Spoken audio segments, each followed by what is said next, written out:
y a 60 ans, la République démocratique du Congo, alors Congo belge, obtenait son indépendance. Une liberté chèrement acquise au prix d'une lutte qu'incarnent certaines figures emblématiques, comme Patrice Lumumba.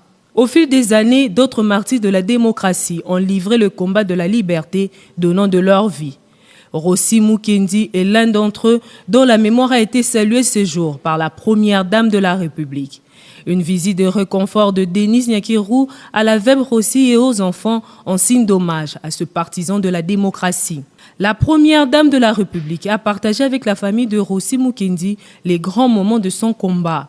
En dehors des vivres et non-vivres, la fondation Denis Nyakirou Tshisekedi a pris en charge la scolarité des enfants du défunt ainsi qu'un suivi sanitaire pour un enfant drépanocytaire, membre de famille. À cela s'ajoute une promesse d'aider la veuve de s'épanouir et de subvenir aux besoins quotidiens. C'est une surprise d'ailleurs pour nous. Je me souviens, maman Denise est venue quand elle n'était pas encore de première dame.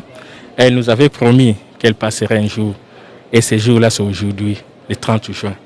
Très content, très ravi, avec beaucoup d'émotion pour sa présence à notre maison. C'est un privilège que dans son cœur, il a décidé de venir nous rendre visite.